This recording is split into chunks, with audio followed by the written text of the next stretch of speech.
Ladies and gentlemen, June 30 is fast approaching, which of course means that it is tax time. It's that time of the year where we scrounge up any tax documents we have and we cross our fingers in hope that we get a tax refund. In this video, I'm going to give you my top tips of how to deal with your tax return nice and easily, and also give you a few tips about how you can potentially get some money back.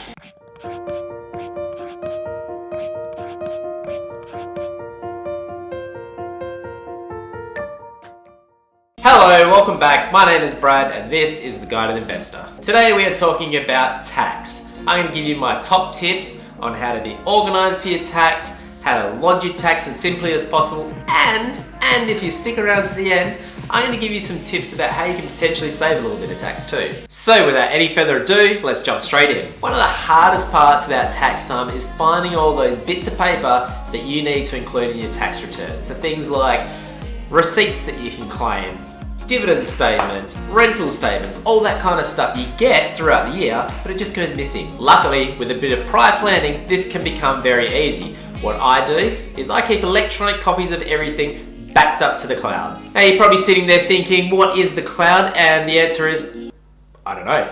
Nobody understands a cloud. And then the next thing I knew, it went up. It went up to the cloud. And you can't get it down from the cloud? Nobody understands the cloud. It's a mystery.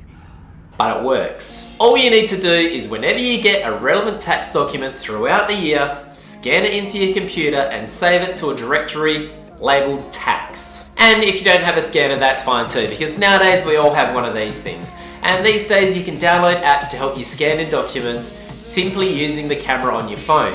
One of the ones that I've used in the past is called Cam Scanner. I found it pretty good, but there's a number of them out there. Once you've scanned it in and you've backed it up to the cloud, you can toss the hard copy because you don't need it anymore. This will not only help you at tax time because you got everything sitting there in a nice little directory ready to fill into your tax return, but it's also going to help future you. If you ever need to look back on those documents, then it's going to be sitting there waiting for you. And just remember that by law, you need to keep records of all your tax documents for 5 years. Also, these days, most companies prefer to send you correspondence via email. So simply opt into the email, you don't need to scan in the documents, take it from your email, drop it into your directory, and done. So not only are you making it easy on yourself at tax time, but you're also helping the planet. My second tip is to have a plan of attack as to how you're going to lodge your tax return, and there are essentially two ways to do it. The first way is to do it yourself, the old DIY approach. If you're an employee and you have a few basic investments like maybe some shares or maybe some cash in an interest account,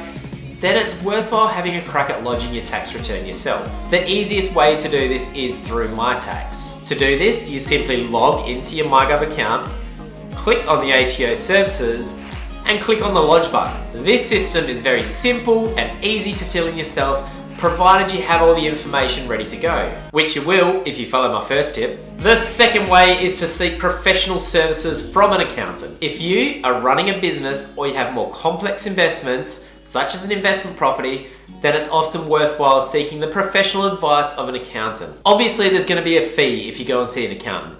However, they can give you advice about what you can and can't claim, and they're probably going to give you some advice and some information about things that you haven't thought about before, which may save you a little bit in tax. My third tip is to claim deductions to reduce your tax payable. Whether or not you receive a tax refund is not the lottery. It simply depends on how much you earn throughout the year, how much tax you've already paid, what you can claim as a deduction, and if you can get any tax offsets.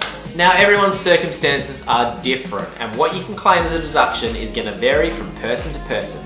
But as a general rule of thumb, an expense is deductible if it was used to earn accessible income. Now, at the start of this video, I promised you that I was going to potentially help you save some tax, and I'm going to do that right now. And I'm going to do that by rattling off some common deductions and offsets which you may be able to claim. Obviously, I don't know your situation personally, so I can't say for sure whether or not these things are appropriate for you. You either need to do your own research or go and see an accountant. Okay, you ready?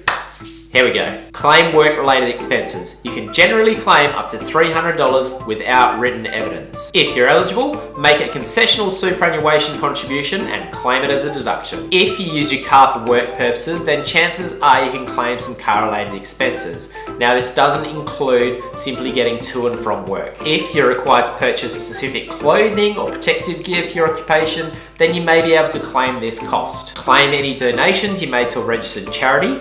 If the donation is above $2, then you need to show proof. If you work from home, consider claiming home office related expenses. Claim bank fees on interest-bearing accounts. If you have an investment property, have a depreciation schedule written up. If you're enrolled in work-related education courses, the cost to do so may be deductible. Claim the cost of your income protection if the premium is paid outside of super. If you're part of a union, claim the union fees. If you use an accountant to assist with your tax affairs, claim the cost of the accountant. Make an eligible spouse contribution to super and get a $540 tax offset if you fall within the requirements. Claim franking credits as a tax offset. Consider taking out private health insurance to avoid the Medicare levy surcharge. So again guys, I'm not an accountant, I don't know your situation, so if you think any of those might be applicable to you, go and ask an accountant first. If you think this video has been helpful for you, then give it a thumbs up, that would be appreciated. As always, thank you for watching and I'll see you in the next one.